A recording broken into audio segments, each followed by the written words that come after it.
Сәлеметсіздер ме, құрметті тыңдаушылар. Біз бүгін Шоқан Уәлиханов қазақтың жарық жұлдызы еске алу кешін өтеміз.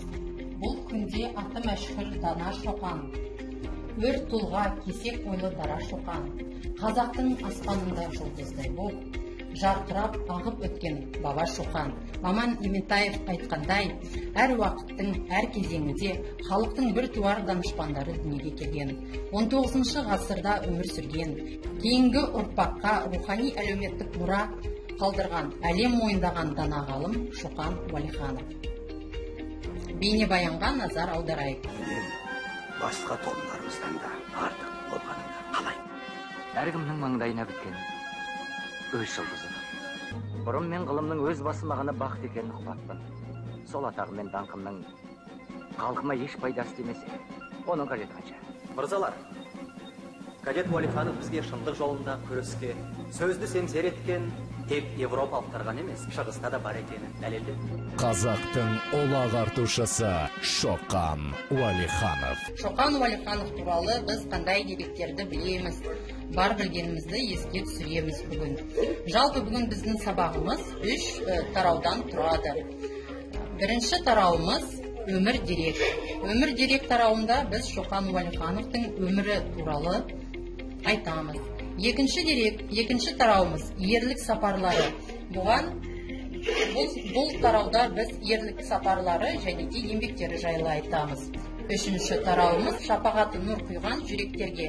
Бұл тарауда, яғни Шоқан Уәлиханов ұлы зерттеуші туралы айтылған ұлы сөздермен, даналы ойлармен танысамыз. Енді бірінші дерекке назар аударайық. Бірінші дерек бойынша, яғни Шоқан Уәлихановтың өмірі жайлы бізге Ақерке сіз айтып берсеңіз. Шоқан Уәлиханов 1835 жылы Газета Құсмағын газетінде дүниеге келген. Шоңғы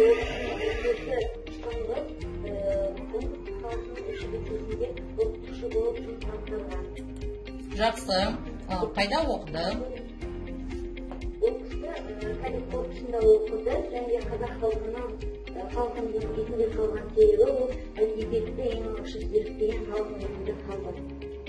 Екінші тарау бойынша ерлік сапарлары жайында бізге Гүлжайна Шамұратқызы айтып берсеңіз. Яғни бұнда не кіреді? Ғалымның жасаған сапарлары мен жазылған еңбектері.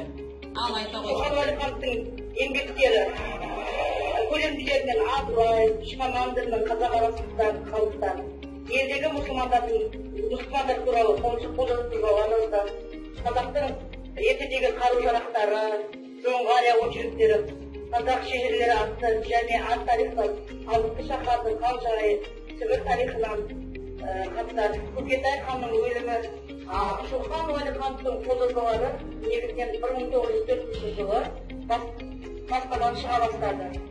1944 жылы мақалалары мен хаттары екіде басып шықты. Қай жақтарға саяхат жасады? Сібір, Қашқарияға, Алтыншан өлкесіне саяхат жасады. Ал енді үшінші тарауға назар аударамыз. Шапағаты нұр құйған жүректерге. Осы тарау бойынша Назира Қайратовна, сіз айтып берсеңіз. Шоқан Уәлиханов 1865 жылы Тамыр айында қайтыс болды. Оны Алтынемел тауының баурайындағы Көшен туған деген жерде жерлеген. Қазіргі Қопат облысында Қопан атындағы шаруашылықта Алтынемел деген минералдық комплекс.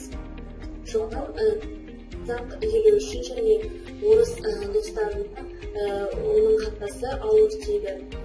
Ол туралы көптеген ғалымдар мен ақындар пікірлерін қалдырған. Ковалевский Шоқанды асқан данышпан, жас жігіт, тамаша ғалым деп бағалаған. Григорий Потанин Шоқан туралы: Шоқан қазақ халқынан өзінің оқырманын тапқан болса, онда ол қазақ халқының асқан данышпаны болар еді дейді. Және де орыс географиялық қоғамы Шоқан өлімі жайлы хабарында нағыз шын әділдігін айтқанда Шоқан Уәлихановты үздік адам деп айта аламыз. Себебі өз өз халқын сүюмен, шын берілгендігімен, өз халқының тұрмысын жақсы көретіндігімен қатар, ол батыс халқының мәдениетін жоғары бағалаған деп айтқан. Еркеш Ибрахим Шоқан Уәлиханов жайлы: аққан жұлдыз атаныпсың жан бабам, ғасырлардан ғасырларға самғаған, сорғалапсың қараңғыда төнгілеп, тамғандай ақарыштағы тамғадан деп өлең арнап қалдырған. Шоқан тек бір мамандықты ғана жақсы білетін ғалым емес, ол әр жақты ғалым. Жұмайлиев: Шоқан таусылмайтын жыр, сарқылмайтын сыр, Шоқан мұрасы халық қазынасы. Кім-де-кім мәдениетті, білімді адам боламын, сол арқылы өз еліме, өз отаныма бір пайда келтіремін десе, Шоқанның өмірі мен ісінен үлгі алуы керек. Еліміздің шоқтығы биіктей түсін, Шоқандай жастар арқылы көркейіп гүлдене берейік. Шоқан Уәлихановты алу кешіне байланысты сабағымызды аяқтаймыз. Назарларыңызға рахмет. Сау болыңыздар.